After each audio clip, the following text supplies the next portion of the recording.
Kunut. Jadi saya ada nota ni sikit ni daripada kitab-kitab fiqh yang besar lah. Apa makna kunut? Kunut ni dia ada macam-macam makna. Dari segi bahasa dia ada banyak makna lah. Boleh translate macam ni, boleh translate macam ni, boleh terjemah macam ni. At-ta'ah. At-ta'ah. At-ta'ah ni tunduk dan taat. Tunduk dan taat. Seperti mana lahu ma fis samawati wal ard kullahu qanitun. Bahkan dia yang memiliki segala langit bumi. Semua itu tunduk di bawah kekuasaan Allah. Kekuasaannya, nya tu Allah. Jadi kunut ni boleh juga dimaksudkan dengan makna taat. Dua, kunut ni maknanya solat pun boleh. Pada masuk solat seperti dalam Quran surah Ali Imran. Hai Maryam, taatlah kepada Tuhanmu. Kunuti, tu kunut pun kunut. Sujud dan rukuk lah bersama orang-orang yang rukuk. Itu dua. Tiga ni kunut juga boleh dimasukkan sebagai tulul qiyam. Tulul qiyam ni maksudnya berdiri lama. Maksud lama berdiri imam. Seperti Nabi SAW, sabda Nabi, seafdal sembahyang itu adalah lama berdiri. Lepas tu kalau sembahyang sunat, bukan lama sujud, yang bagus. Sembahyang sunat ni yang lama elok berdiri. Lama berdiri, bukan lama sujud. Ni kadang orang tak faham.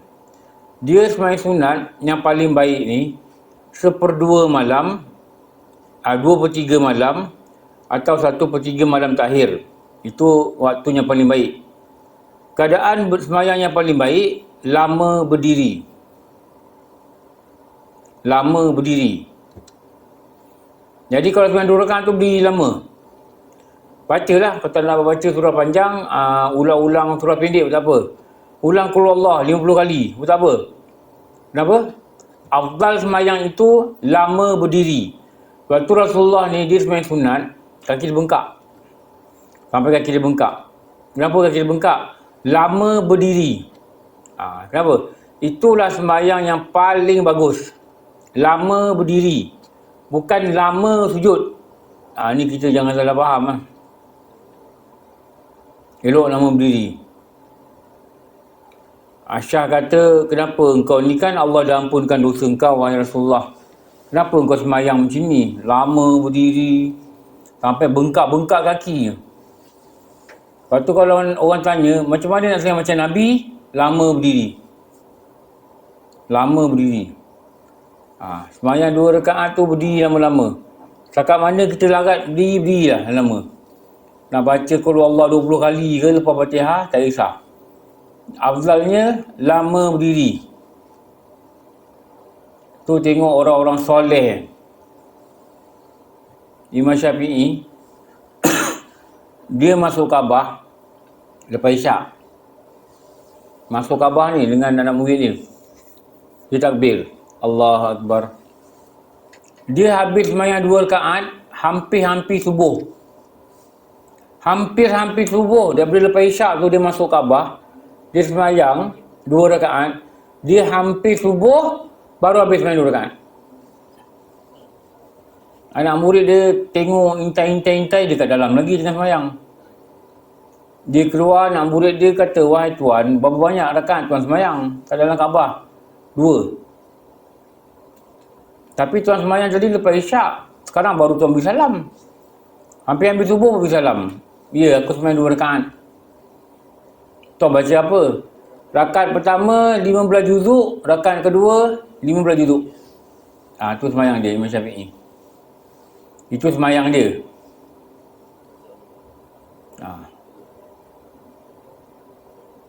Dia kata, anak murid kata, lamanya tuan sembahyang. Itulah yang dilakukan oleh Sayyidina Osman Al-Affan. Osman Al-Affan ni dia sunat malam-malam. Lepas Isyak tu dia tidur sekejap. Dia Allahu Akbar. Dekat nak subuh baru habis. 15 rakaat. 15 juzuk rakaat pertama. 15 juzuk rakaat kedua. Khatam. Itu solat ahli syurga itu lah. Osman ni kan di syurga. Dua rakaat semayang. Kenapa? Mereka pegang perkataan Rasulullah, seafdal solat adalah lama berdiri. Lama berdiri. Ibnu Abbas kata, aku semayang sunat belakang Nabi, ikut Nabi semayang tengah malam. Dan aku dengar Nabi baca Al-Baqarah lepas Fatihah pada rakaat pertama.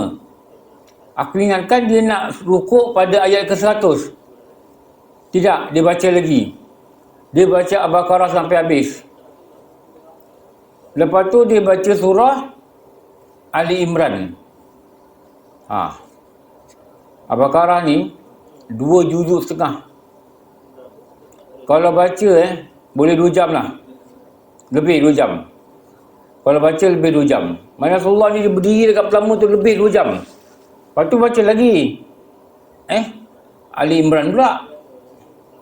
Lepas tu dia baca An-Nisa. Lepas tu baru rukuk. Lepas tu kasi dia bengkak. Lamanya berdiri, semayang sunat dia sampai kaki bengkak. Tu kalau orang kata, saya nak semayang macam Nabi tu tak? Berdiri lah. Berdiri 3 jam, 1 rakaat. Sampai kaki bengkak. Tu baru cakap semayang macam Nabi. Kalau cakap bangun baca Al-Kafirun Qul Allah, tu tak ada lagi. Tu bagaikan langit dengan bumi dengan Nabi. Sangat jauh. Sangat jauh. Rasulullah boleh berdiri berapa jam semayang. Kenapa mereka ni macam Sayyidina Osman macam orang-orang soleh Kenapa kaki tak sakit? Kenapa pinggang tak sakit? Semayang lah semayang. Sebab dia bukan pakai fizikal, dia dah pakai roh. Tak pakai roh kan? Dia Allah Akbar, hati dia tak ingat apa dah. Hati dia asyik dengan Allah. Hati dia ingat Allah. Dia baca-baca Al-Quran tu dia faham. Hati dia ingat Allah. Dia fokus dan dia tak ingat apa-apa dah. Dia tak ingat kaki dia bengkak ke, dia tak apa ke, dia tak rasa dah. Kenapa? Dia rasa lazat dalam ibadah. Ni terawih ni tengoklah. Dapat tak buat 20. 20 rakaat ni berapa minit je. 20 rakaat ni 25 minit je. Kalau dua bangun.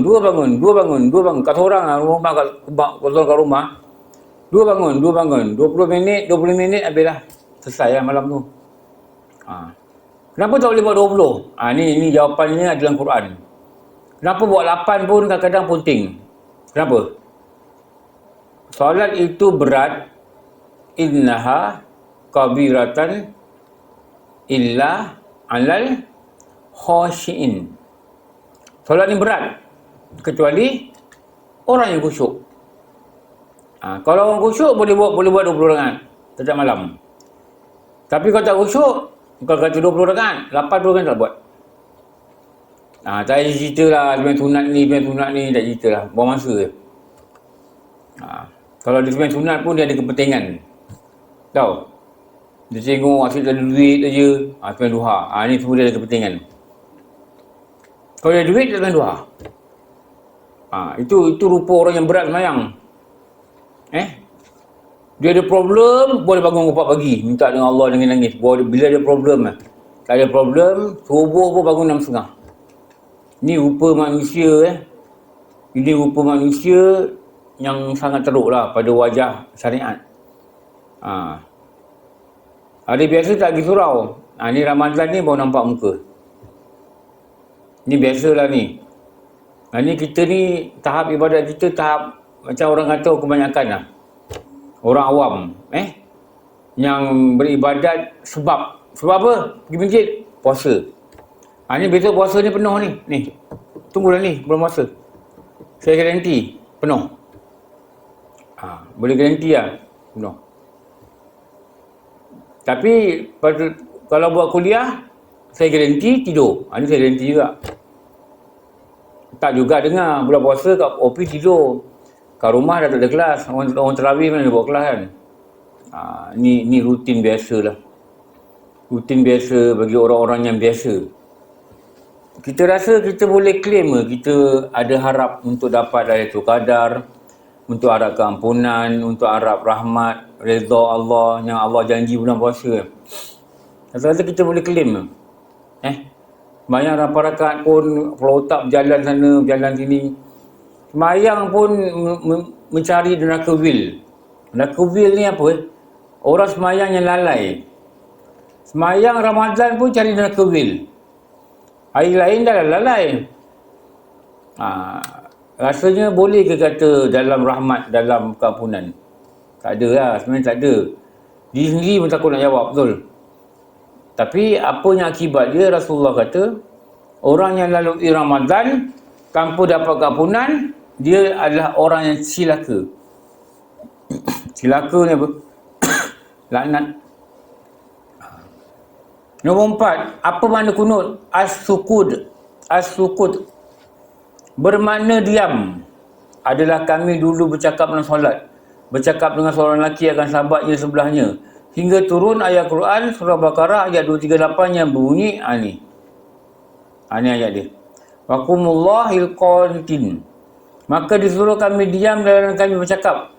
Kunut ni dia ada 5 makna lah. Satu, makna dia tunduk atau taat. Boleh juga dikatakan as-solah, boleh juga dikatakan berdiri lama, boleh juga dikatakan diam. Ini makna nombor 5. Ad-doa. Ad-doa yang bermaksud doa. Inilah pendapat yang paling masyhur pada bahasa. Inilah pendapat yang ulama banyak pakai. Kunut ni maknanya ad-doa. Lepas tu orang panggil kunut ni doa. Lepas tu orang kata baca doa kunut. Patutnya cakap baca kunut je. Sebab kunut ni makna doa. Ada makna taat, ada makna berdiri lama, ada makna solat, ada 4. Yang nombor 5, makna dia doa. Doa ni lah pendapat yang paling masyhur. Makna doa. Dan kunut pada istilah ni maknanya menghuraikan akan makna dari segi bahasa. Apa dihurai ni? Doa kunut pada istilah. Jadi sekarang kita ada knowledge lah. Kalau nak tanya kunut ni apa? Perkataan kunut ni ada 5 makna lah. Ada 5 makna. Apa 5 makna tadi kita kata tadi lah? Ada makna tunduk dan taat. Ada makna berdiri lama. Ada makna solat. Ada makna diam tadi lah. Nombor 5, makna doa. Jadi makna doa yang dipakai oleh para ulama. Dan dia huraikan doa ni, doa apa? Ni. Dan kunut pada istilah, makna menghuraikan makna kunut tadi daripada pahaman doa, adalah doa di dalam sembahyang pada tempat tertentu ketika berdiri. Doa pada tempat tertentu ketika berdiri. Kat mana? Itu dah lah. Bagi fuqaha ni apa? Apa fuqaha? Fuqaha ni kalau satu orang dipanggil faqih. Seorang pandai agama. Seorang dia pandai agama, orang panggil dia faqih. Kalau ramai orang pandai agama, kumpulan ramai yang pandai agama ni dipanggil fuqaha. Itu fuqaha. Dia kalau singular dia faqih, plural dia fuqaha. Faqih ni orang yang pandai dalam bidang agama. Jadi bagi orang ramai dalam bidang agama, bagi fuqaha Syafi'iyah, maknanya orang-orang pandai agama dalam mazhab Syafi'i, itu maksud dia. Bahawa kunut pada solat subuh itu sunat. Baca kunut dalam solat subuh itu sunat. Apa dia kunut? Doa dalam sembahyang pada tempat tertentu daripada berdiri. Tempat tertentu daripada berdiri. Mana doa yang dibaca di kala berdiri. Kalau kita faham i'tidal. Dalam kata Imam Nawawi dalam kitab Al-Azkar, dan ketahuilah bahawa kunut pada subuh itu adalah disyarakkan di sisi kami, dan ialah sunat, iaitu sunat yang kuat dituntut. Nama dia sunat muakkadah atau sunat muakkad. Sunat muakkad ni sunat yang kuat dituntut. Kerana hadis riwayat Anas bin Malik, berkunutlah dalam solat subuh, berkunutlah ia dalam solat subuh hingga wafat ia. Ia Nabi ya. Anas balik ni dia kata Rasulullah ni dia kunut lepas solat subuh sampai Rasulullah wafat. Jadi dalam mazhab Syafi'i meletakkan kunut ni sebagai sunat abad. Okey, dengar saya cakap sini. Dengar murid Kunut ni angkat tangan dia tinggi bahu. Ni bahu. Tinggi bahu. Macam ni pun tak apa, macam ni pun tak apa. Janji tinggi bahu. Tinggi bahu. Tertib dia tinggi bahu. Selalu orang angkat tangan dekat masjid. Macam mana? Macam ni pun ada. Macam ni pun ada. Tapi kebanyakannya macam itulah. Ni tak sampai bahu. Bahu kat sini. Dia kat sini lah. Ni bahu kita. Jadi ni tinggi tangan ni tinggi bahu. Ada orang kat sini. Ada juga yang macam ni. Ni terlebih bahu. Tapi kebanyakan macam ni lah. Macam ni. Dia ajar tinggi bahu. Dia tak sama tau. Kalau orang doa kan, dia letak tangan kat lutut. Sama tak macam dia doa macam ni? Hati dia. Tak lama tu Ada orang khusus duduk kursi macam ni, ada handrest ni, macam ni kan. Macam sombong lah. Macam orang kata apa tau? Makbul, tak makbul, sudah lah. Ni. Daripada apa? Daripada watak dia lah. Ada letak tangan atas meja. Betul tak? Ada orang letak tangan atas kursi. Ada yang letak tangan atas riba. Tengoklah kat rumah-rumah tahlil. Kapal pejabat, kapal surau. Kedudukan tangan tu memperterjemahkan apa dalam hati kita. Kalau kita tengok orang doa macam ni. Betul? Dengan doa macam ni. Tak ada orang doa macam ni, muka dia gosok. Tu dia nak terberak lah. Kalau tangan dia kat lutut kat peha dia macam ni, tu dia nak terberak. Kalau orang doa gosok, muka dia gosok, tangan dia kat sini. Itu nak tengok kita ni harap tak harap dengan Tuhan. Tengok tangan pun tahu. Saya cakap dululah, kami dulu diajar, masa belajar kan. Kami dulu diajar, jangan letak tangan siku dekat rusuk waktu doa. Faham tak? Jangan letak siku dekat rusuk. Macam ni. Ni tanda ni tak sungguh-sungguh, guru cakap. Dia ajar angkat tangan, jangan letak rusuk. Dan tinggi ni paling kurang tinggi dada. Tinggi bahu. Ni bahu. Ni bahu. Bahu tu macam ni lah. Ni bahu. Dan jangan letak ini dekat rusuk. Macam ni. Ini tanda orang malas. So malas. Malas Angkat. Ni angkat.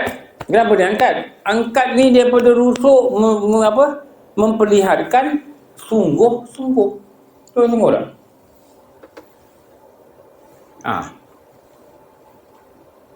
Kami tu diajar gitulah. Jangan doa letak tangan kat rusuk. Walaupun bukan haram. Letak tangan atas ibu, tak apa. Tapi apa mesej yang kita bagi pada Allah, kita dikatakan macam tak sungguh lah. Seolah ni makbul lah, tak makbul dah. Sedangkan yang imam minta ni, dalam terawih lah contoh nanti terawih tengok. Cuba orang tengah doa ni, angkat tangan tu tengok. Berapa ramai angkat tangan macam ni. Dia tahu tak imam minta benda apa? Allahumma inna nas'aluka ridhaka wal jannah wa na'udzubika min sakhratika wan nar. Aku lindung pada engkau, kami lindung pada engkau, sakhratika wan nar, dari seksa api neraka. Kalau kita faham api neraka ni macam mana kan, kita takkan letak tangan atas riba. Tahu? Kita takkan letak tangan atas riba. Kenapa? Kita akan letak tangan tinggi-tinggi, kita akan angkat tangan sungguh-sungguh. Kenapa? Ini benda penting. Harap Allah makbulkan, bagi kami syurga. Allah makbulkan, ampunkan kami. Kalau kita faham lah, masalah ni tak faham. Kadang-kadang faham, tapi hati tu, guru kata apa?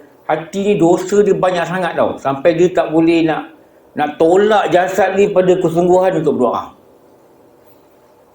Perut ni banyak sangat mentera darah dia haram.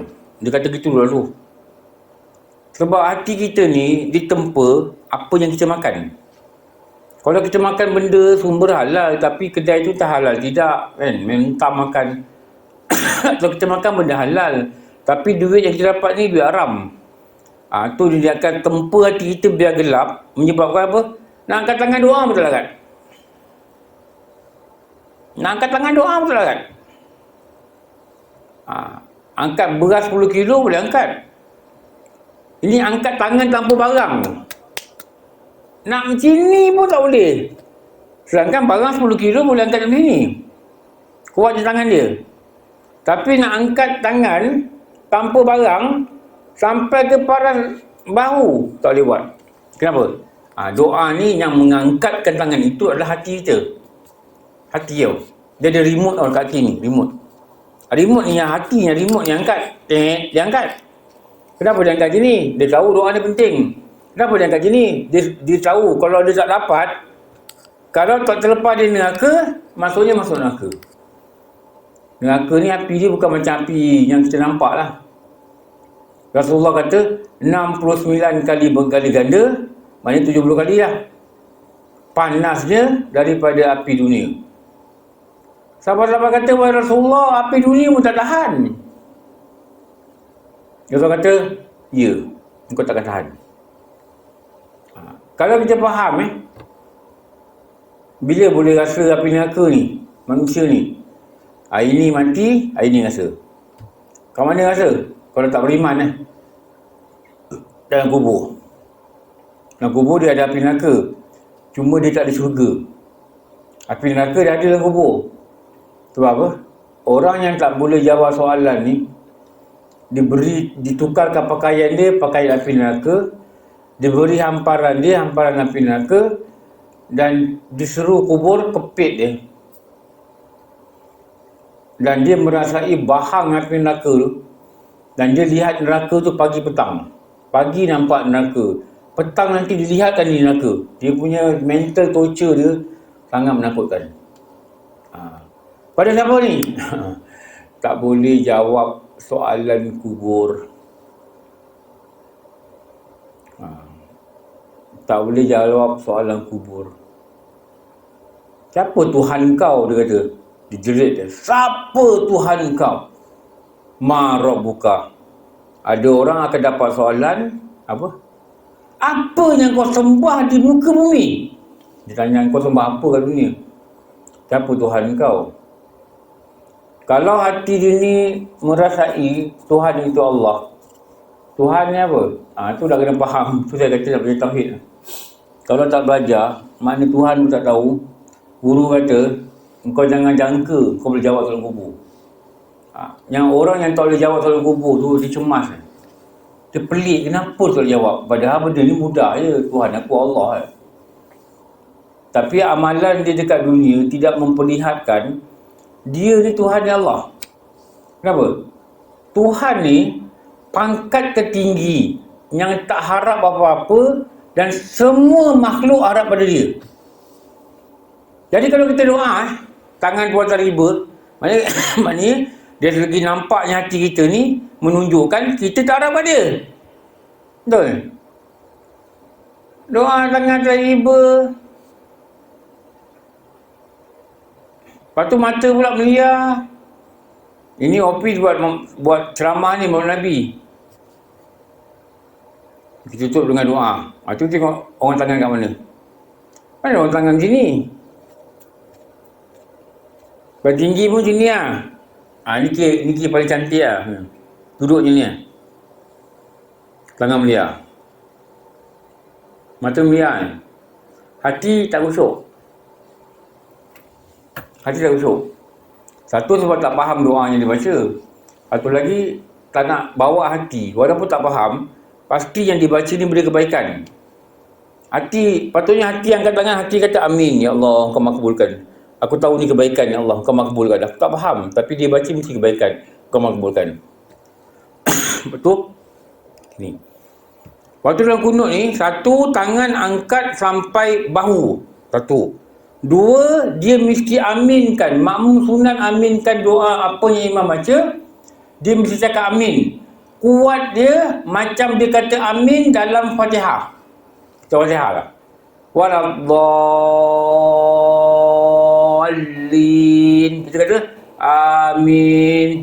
Begitu. Bila imam baca kita kata amin. Amin. Amin. Amin. Patut gitu. Sepatutnya gitu. Tapi pengalaman kita dalam tubuh, ada makmum baca amin tak? Kalau boleh ambil kamera kat depan, kalau dirakam, cuba tengok rakaman tu balik. Berapa orang yang angkat tangan setinggi bahu. Dan berapa orang cakap amin waktu imam baca kunut? Hampir-hampir tak ada. Kenapa tak ada? Satu, tak belajar. Tak belajar sunat cakap amin bila imam baca kunut. Hatta kalau dia baca wa sallallahu ala sayyidina Muhammadin wa ala alihi wa sahbihi wa baraka wa sallam, amin, bau sujud. Sunat baca amin. Apa yang didoakan dalam kunut? Allahumma hdini fi man hadait. Ya Allah, berikanlah hidayah seperti mana-mana engkau telah beri hidayah pada orang-orang sebelum. Satu, beri hidayah. Minta hidayah. Hidayah ni petunjuk. Bukan kita mesti hadis. Bukan nanti bertanya pada si mati, Ma Rabbuka? Siapa Tuhan kamu? Rasulullah cerita hadis lah. Dan kita mesti hadis jilid pertama. Dan Rasulullah kata, jika orang itu diberi hidayah, dia akan jawab, Tuhan aku Allah. Itu nama hidayah tu. Kalau Allah dia beri petunjuk, mana hidayah Allah ni dekat dunia perlu, dekat kubur perlu. Rahmat Allah ni, kasih sayang Allah ni dekat dunia perlu, dekat kubur perlu. Rasulullah dia dipanggil Abu Hurairah. Wahai Abu Hurairah, hendakkah engkau mendapat rahmat Allah dikala hidupmu, dikala matimu, dikala engkau berada dalam kubur, dikala engkau dibangkitkan di mahsyar? Hendakkah engkau mendapat rahmat Allah dikala satu, hidup, dua, mati, tiga, dalam kubur, empat, naik pada mahsyar? Abu Hurairah kata, ya Rasulullah, aku mengharapkan rahmat Allah dalam keadaan-keadaan itu. Apa Rasulullah kata dengan Abu Hurairah? Hendaklah. Ini formula ni saya tahu. Ni formula pun tak tahu. Tak belajar kan? Hendaklah engkau bangun malam dan sembahyang di penjuru-penjuru rumahmu. Maknanya sembahyang dari rumah. Maknanya bangun malam, sembahyang malam kat rumah. Engkau akan dapat rahmat Allah di waktu hidupmu, di waktu matimu, dalam kuburmu, dan dikala engkau dibangkitkan pada mahsyar. Rahmatnya apa? Belas kesian. Itu belas kesian. Allah bagi rahmat orang dalam kubur, diberi belas kesian. Digerakkan hati, jawab macam ni, jawab macam ni, jawab macam ni. Selamat dia. Kalau tidak, terus jawab. Dia tak boleh jawab, dia jawab apa? Aku tak tahu. Dia kata gini. Ini lah dalam hadis kata. Dalam hadis ditulis tu. Kenapa dia? Cemas. Kubur panas, suara malaikat menjerit, bergegar-gegar dalam kubur dia. Rasulullah kata, suara dia bagai halilintar memerlah bumi. Dia jerit, siapa Tuhan kau? Dia jerit. Suara dia bagai halilintar. Halilintar petir tau. Petir yang kita dengar terpanjat-terpanjat tu, itu suara dia. Kalau gagal, habislah. Habis. Anak tak boleh tolong, bini tak tolong, dan bini pun tak boleh buat apa atas muka bumi. Dia boleh doakan je lah. Anak pun boleh doakan je lah. Dan dia takkan menangis lama-lama. Apa khabar suami aku, semayang tunggang langgang, kesian dia masuk neraka. Tak. Dia dapat duit kita, dia nak kahwin, dia kahwin. Dia nak beli kereta, dia beli kereta. Betul. Dia tak akan kata, aku tak nak beli kereta lah, beli kereta buruk lah, kesian lelaki aku dah mati. Tak ada. Siapa yang tolong kita? Itulah dikatakan amal soleh. Kalau gagal, ialah gagal. Orang yang mati ni dah kena seksa, kena apa, dia tak peduli dah anak dia atas muka bumi. Dia tak fikir lah, anak aku yang 2 tahun tu siapa jaga? Mak aku dah meninggal, mak mertua aku dah meninggal. Suami aku hantarkan siapa? Dia takkan peduli Kenapa dia tak peduli? Dia tak ada masa nak peduli. Kenapa tak ada masa nak peduli? Dia dipukul, diimpit di kubur, na'udzubillah min zalik. Dia hari-hari diimpit di kubur, dibuka, diimpit sampai hari kiamat. Dan dikelilingi hidup dia dalam kubur dengan 70 ekor ular. Patuk sana, patuk sini. Ini patuk, ini belit, ini patuk. Allah kata ular itu akan meluka-lukakan dia. Mana ular patuk dia? Sampai hari kiamat. Sampai hari kiamat, dah bangkit baru habis. Bangkit kiamat pula, ada setan lain pula. Siapa ni? Gagal dalam dewan periksa. Periksa apa? Periksa tauhid. Dewan dekat mana? Alam barzah. Berapa minit jawapan? Berapa minit lagi soalan tu? Siapa Tuhan kau? Sekejap je. Sekarang jawab. Tak boleh. Tak boleh habis. Itu kalau tak buat persiapan, nak masuk dewan periksa, nanti soalan tu jawab. Persiapan dia apa? Amal yang mentauhidkan Allah. Baru boleh jawab Allah. Bukan hafal. Kalau hafal dah ramai orang lulus. Dia amal kita ni. Kita rasa Allah ini dia bagi rezeki, kita rasa mana Allah ni sentiasa dalam kehidupan kita lah. Kita tengok matahari panas ni, Allah yang sinarkan matahari ni. Nampak awan ni tak ada tiang, tapi Allah kata dalam Quran, aku buat Quran ni, aku buat awan ni ada tiang. Kita nampak awan ni kan? Tiang. Tapi tiang ni kita tak nampak. Kita nampak awan ni je, tiang tak nampak. Nampak burung terbang. Allah kata, siapa yang mengapung dengan dia? Kami yang mengapung dengan dia. Allah kontrol, kawal, burung tak jatuh. Nampak perempuan mengandung, nampak hospital bersalin. Allah kata, kamu, air mani kamu jatuh pada air mani perempuan. Siapa yang menghidupkan dia?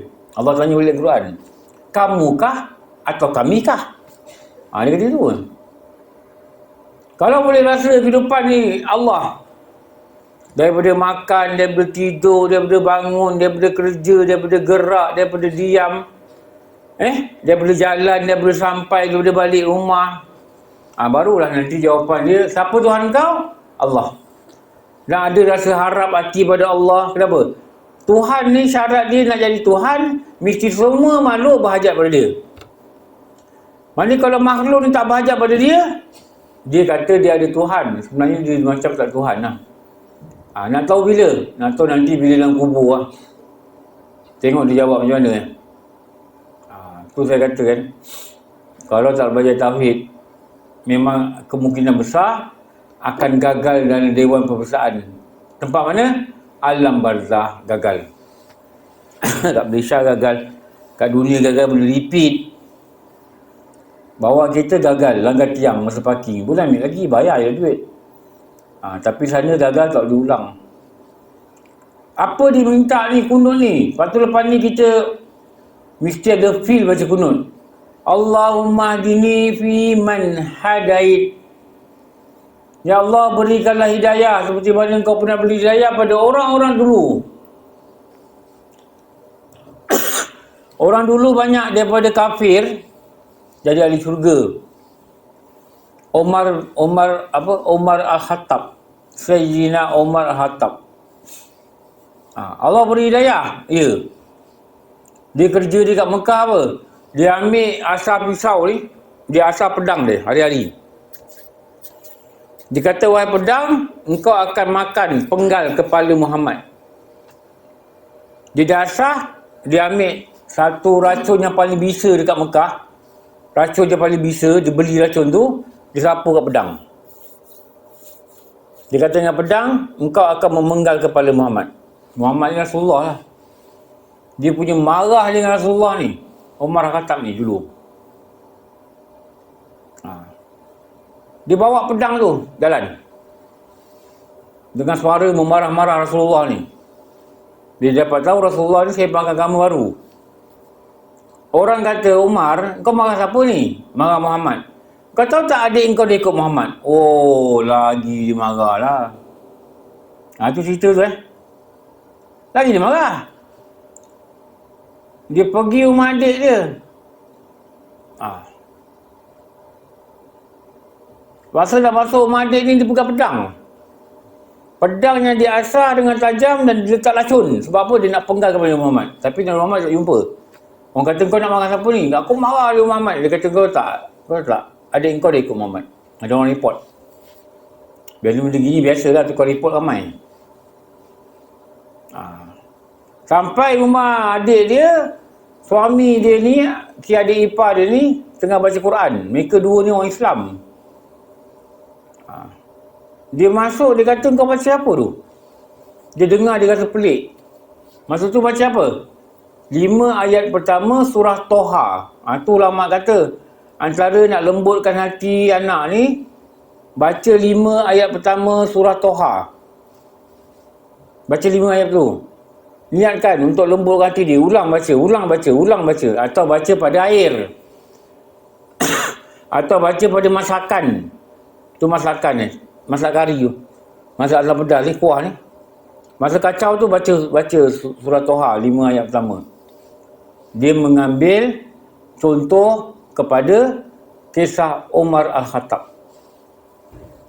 Baca 5 ayat tu. Dia kata, aku nak tengok ayat ni. Mana? Kau tulis kat mana kau baca? Adik dia kata, tak boleh. Engkau tak suci. Tiba-tiba dia kata, kau bawa aku jumpa Muhammad. Adik dia kata, tidak. Engkau akan rosakkan Muhammad dia lah. Engkau akan pukul ke, engkau akan cederakan ke. Tidak. Dia kata, aku tidak akan cederakan. Dia kata, engkau mesti buat perjanjian. Dan dia buat satu surat. Umar ni antara orang yang boleh membaca. Buat perjanjian, takkan apa-apa kali Muhammad, dia tanda tangan, bawa adik dia bawa. Orang Arab dulu, mereka ni kuat berpegang pada janji. Orang Arab dulu. Walaupun dia jahat, kalau dia janji, tak buat. Maka dia bawa lah jumpa dekat satu rumah. Rasulullah ni bersembunyi dengan para sahabat. Bukan Rasulullah ni penakut. Dia tak nak para sahabat ni kena pukul, kena nanya, kena seksa dengan orang Quraisy. Jadi mereka ada satu tempat dia letakkan para sahabat ni lah. Bila ketuk je pintu, suara dia keluar. Di mana Muhammad? Orang dalam rumah ni berterabur lagi. Kenapa? Mereka dengar ini Umar. Mereka tahu Umar ni memang terkenal garang. Umar dia orang tinggi. Ada setengah kuda yang rendah, yang dia naik, kaki sampai tanah. Kaki boleh pijak tanah. Dan dia pernah naik kuda Arab ni, pinggang kuda dia patah. Ni Umar. Dia bukan orang biasa. Lepas tu tak pernah kita dengar cerita Umar kena seksa, tak ada. Orang yang tak kena seksa masuk Islam, antaranya Umar. Dia masuk Islam, dia pergi kat tengah Kaabah, dia angkat pedang. Dia kata, aku dah masuk Islam. Siapa nak tentang aku, mari. Wah, dia kata. Dia nak hijrah dengan Nabi, dia kata, besok aku nak hijrah. Nabi dah jalan dah. Dia datang kemudian. Dia ikhtiar dekat Kaabah. Besok aku nak hijrah. Aku nak pergi Madinah. Dia kata, siapa nak anak dia jadi yatim, siapa nak bini dia jadi balu, tunggu aku dekat kota Mekah. Tahan aku kat sana, dia kata. Wah, dia cakap itu. Ni Umar. Ni Umar. Dia kata, nak anak jadi yatim, kau tunggu aku. Aku nak penggal kepala kau kat sana. Orang takut dengan dia, Umar ni. Jadi bila dia kata nak cari Muhammad, orang semua menyorok. Sayyidina Hamzah kata dengan Rasulullah, wahai Rasulullah, biar paman yang buka. Hamzah ni bapa saudara dia. Biar aku yang buka pintu. Kalau dia baik, kita sambut. Kalau dia tak baik, aku akan uruskan. Wah, Sayyidina Hamzah ni. yang gugur di medan Uhud. Berkata Rasulullah ni berani. Sebab tu dia orang di tahap Rasul Nabi ni, dia tak penakut. Lepas tu salah, kita kata Rasulullah ni, dia hijrah, dia bersembunyi di Gua Sur. Bukan bersembunyi. Dia duduk sana 3 hari atas arahan Allah. Bukan dia bersembunyi, bukan takut. Rasulullah ni tak takut apa, dia takut Allah je. Lepas tu kalau guna perkataan bersembunyi, tak boleh. Habis tu, bila dia masuk, Rasulullah panggil dia masuk. Dia berdiri depan Nabi. Dalam kitab kata, bila berdiri depan Nabi, Nabi pegang seluar dia. Orang ni pakai jubah. Dan orang Arab ni dekat salam dia pakai seluar panjang. Lalu pegang seluar dia, lalu tarik dia ke bawah. Sampai dia melutut depan Nabi. Rasulullah ni macam berani. Kerana Umar yang pegang pedang ke apa, dia tak takut. Dia pegang dia pinggang dia tarik seluar, duduk depan aku. Sampai Umar ni jatuh, melutut. Dan berkatalah Rasulullah, wahai Umar, belumkah sampai ketentuan Allah pada engkau? Maknanya, belumkah Allah beri hidayah pada engkau? Dia terus kata apa? Wahai Muhammad, Islamkan aku. Ni orang beri hidayah ni. Asalnya jahat. Nak penggal kepada Nabi. Taruh racun kat pedang. Tapi bila Allah beri hidayah, longlai depan Nabi. Longlai. Wahai Muhammad, Islamkan aku. Akhirnya, ahli syurga. Ini yang dikatakan, ya Allah, kau berilah aku hidayah. Seperti mana orang-orang yang kau pernah beri hidayah tu masa dulu. Pagi-pagi Nabi kerja minta hidayah. Minta petunjuk. Dalam hati tu doa, janganlah buka ruang ada rasuah ke, ada apa ke, ada gini. Jangan buka ruang, ya Allah. Jangan bagi aku peluang. Jangan buat aku begitu. Kenapa? Aku nak kerja dan aku tak terlibat dengan dosa. Itu nama dia apa dia? Allahumma hdini fi man hadait. Wa'afini. Afini ni afiah. Fi man afait. Afiah ni apa? Afiah ni sihat. Jasad, sihat apa? Hati. Jangan hati dengki kat orang. Jangan hati ni rasa diri hebat. Itu hati. Jasad ni biar sihat. Bila sihat dapat ibadat. Dapat kerja. Dapat taat pada Allah. Itu sihat. Minta apa? Wa'afini fi man afait. Kalau kita faham penting hidayah ni. Kalau kita faham penting hidayah ni, imam baca kita akan kata amin. Kenapa? Penting. Penting. Orang yang dicabut hidayah, nak semayang pun rasa malas. Jangan kata nak pergi surau belajar lah. Nak semayang pun rasa malas. Semayang ni bertangguh-tangguh, rasa berat. Zuhur ni pukul 4 pun nak semayang. Kalau kat rumah maghrib pukul 8 lebih, 8 suku, 8.30 baru nak angkat takbir. Isyak tidur dulu. Pukul 11 ngantuk tidur dulu. Kan pukul 3 bangun. Tak bangun, subuh berjaga. Kenapa berat ni? Innaha lakabiratun illa 'alal khashiin. Kecuali orang-orang yang khusyuk.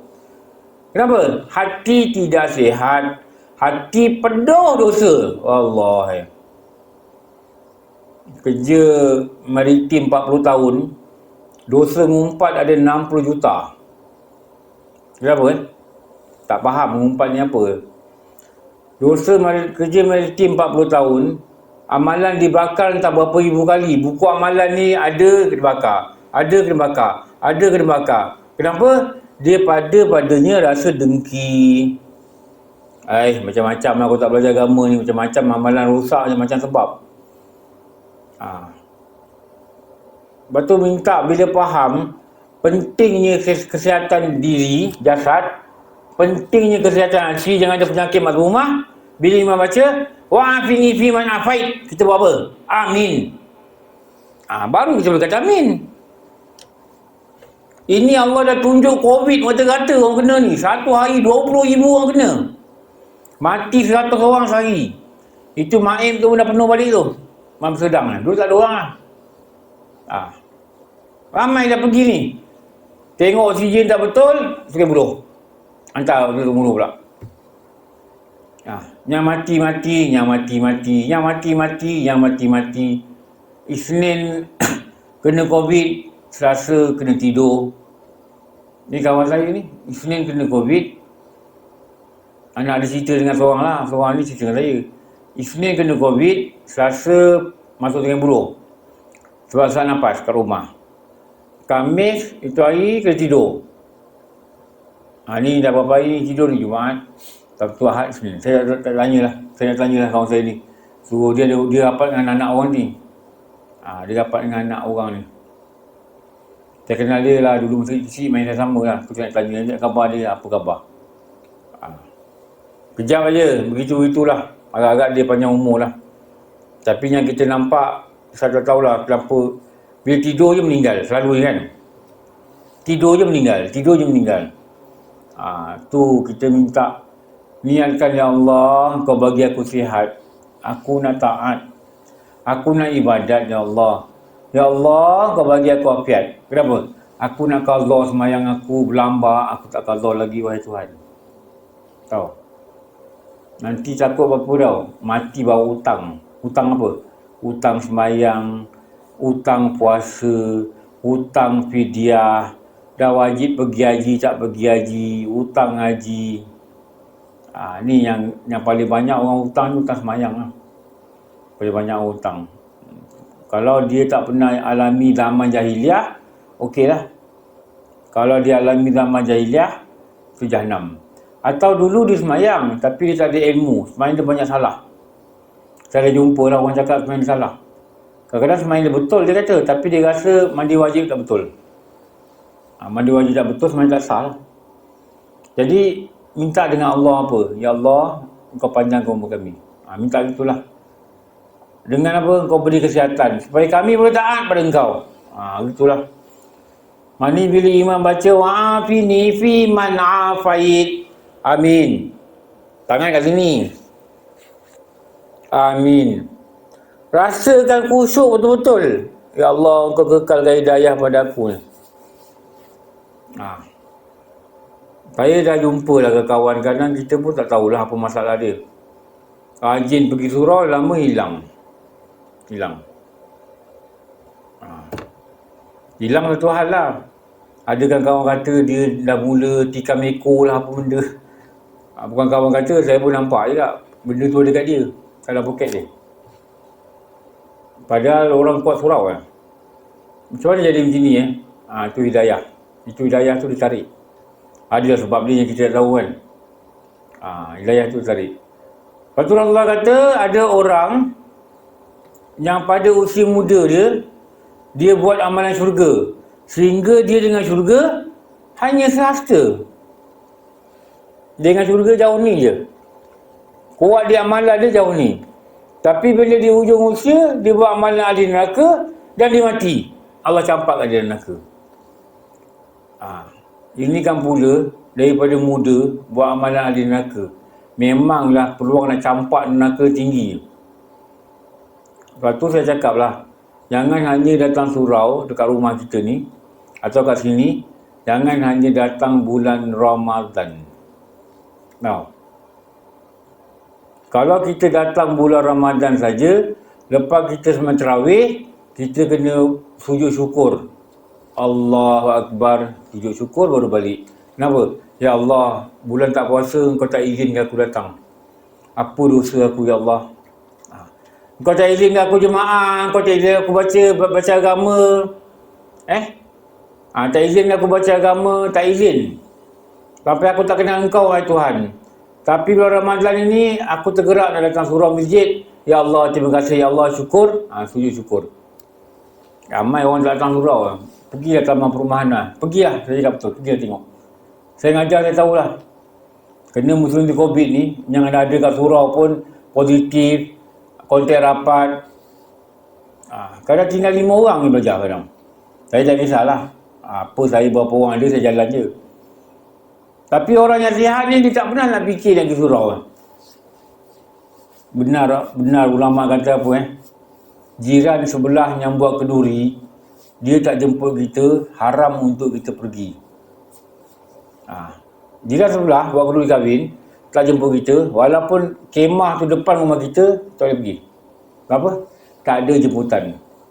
Sama juga, bila Allah tak jemput kita ke surau masjid, kita tak akan pergi. Dan untuk dirasakan diri kita ni tak bersalah, Allah rasakan diri kita, aku kerja lah, cukup lah.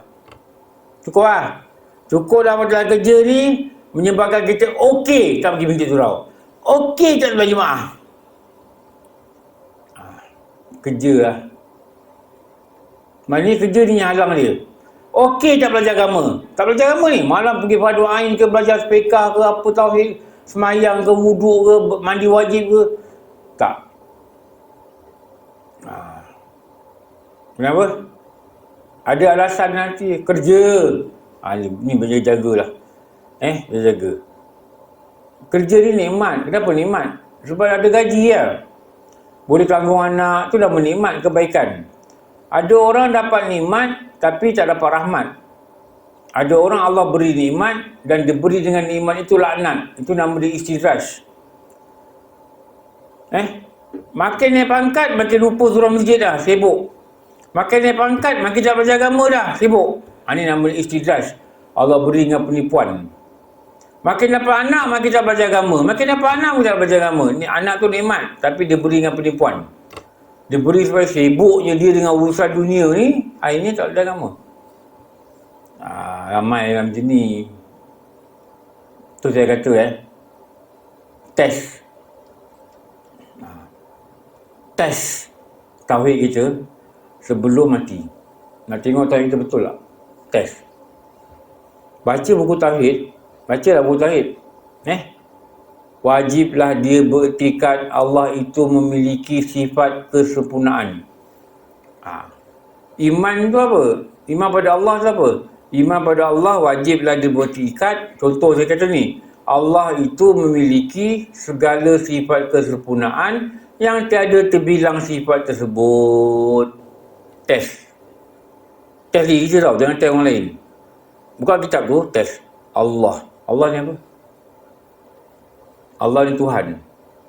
Apa beza Allah dengan Tuhan? Test lah, test. Mempunyai sifat. Apa sifat? Test lah, test. Sifat ni apa? Sifat ni maksud apa?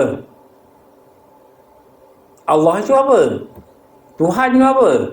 Sifat itu apa? Kesempurnaan. Apa contoh sifat kesempurnaan? Kalau disebut. Hendaklah dia yakin secara ijmal Allah itu memiliki segala sifat kesempurnaan yang tiada terbilang banyaknya. Apa benda tu?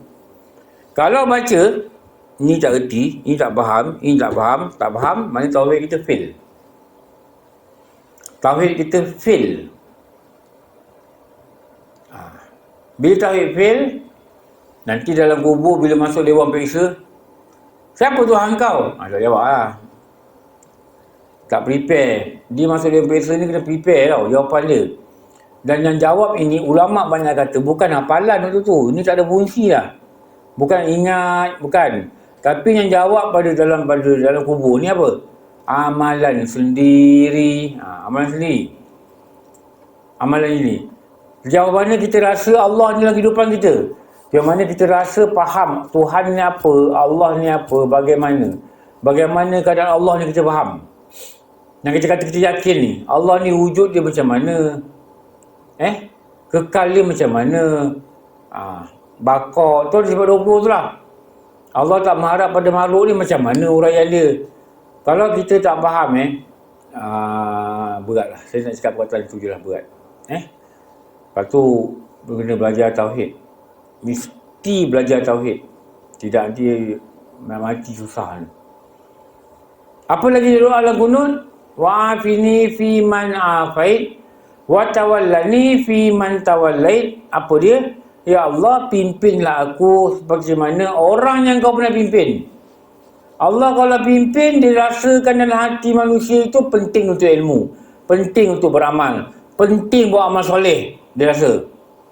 Dia akan rasa diri dia sentiasa berdosa. Dia tak rasa hebat. Dia akan rasa mati ni just around the corner, dekat aja dengan dia. Dan dia boleh rasa satu hari nanti nama dia akan terkeluar dekat bahan APMM. Kawan kita telah kembali ke rahmatullah. Sekarang jenazah ada di Hospital Sedam. Benda ni akan keluar. Ada orang keluar lepas pencen. Dimaklumkan kawan kita bekas pekerja APMM, dia keluar tu. Dan ramai juga yang keluar masing-masing beriman. Apa tu orang fikir, tadi aku nampak dekat surau, tadi aku nampak dia dekat kantin, pagi tadi aku nampak dekat parking. Mulalah orang fikir, bila aku last nampak dia. Kalau dia tak mati, nampak dia pun biasa je. Nampak kawan kerja hari. Waktu tu, kalaulah kita ni na'udzubillah tidak bersiap untuk masuk Dewan Perpesaan, yang tempat dewan itu nama dia barzah. Kenapa? Antara sebab dia Allah tak pimpin kita. Lepas tu minta dia pimpin kita. Minta dia pimpin kehidupan kita ni macam ni. Dan kita ada, kalau perempuan kita ada rasa, aku nak taat pada suami aku. Itu dia pimpin, hati dia pimpin. Hati dia pimpin. Kenapa? Kalau tak taat suami, masuk neraka. Tu di kedai Rasulullah kata, ramainya orang perempuan dan neraka. Rasulullah cakap banyak kali. Ada orang bertanya, wahai ya Rasulullah, adakah mereka berzina? Dia bertanya gitu kan. Rasulullah kata apa? Tidak. Mereka menyakiti hati suami mereka dengan lidah mereka. Sekali lagi dulu Rasulullah cakap juga, wahai kaum muslimah, kamu yang paling ramai dan neraka. Ada perempuan yang hitam muka dia. Dalam hadis tu kata, bangun dan bertanya, kenapa wahai Rasulullah perempuan ambil neraka? Kenapa? Sebab mereka kufur pada suami mereka. Kufur maksud apa? Tak pernah rasa terima kasih, tak pernah rasa suami ni baik, tak pernah. Sedangkan suami dia baik kadang-kadang. Satu buat silap, dia cakap suami dia macam-macam. Ni tunggu nanti mati. Kalau tengah cakap ni dia mati, habis. Tak sempat tobat. Direct APMM neraka jahanam. Direct express. Kalau dia mati dengan itulah.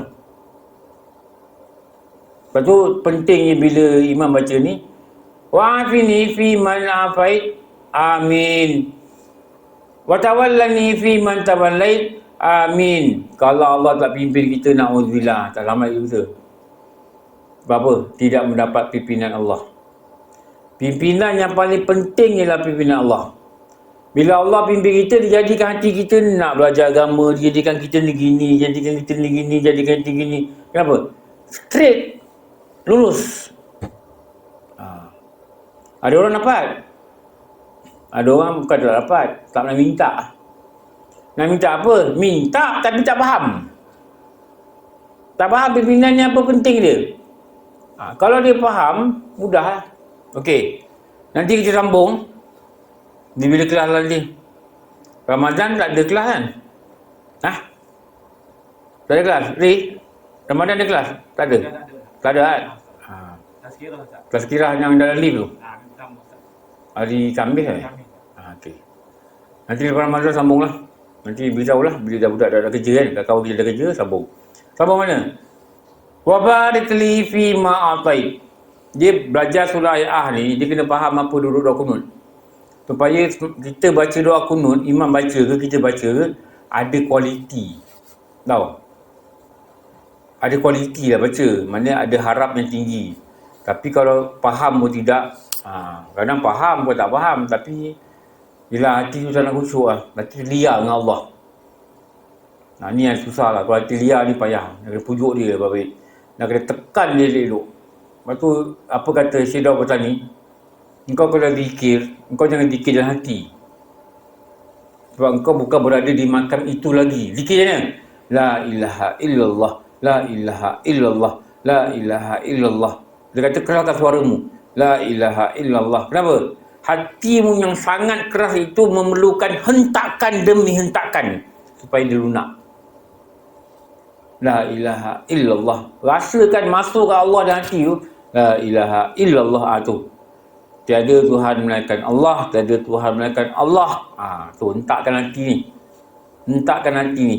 Allah la ilaha illallah. Tu cara kaedah zikir dalam kitab Diyaul Murid. Ada 15 adab zikir.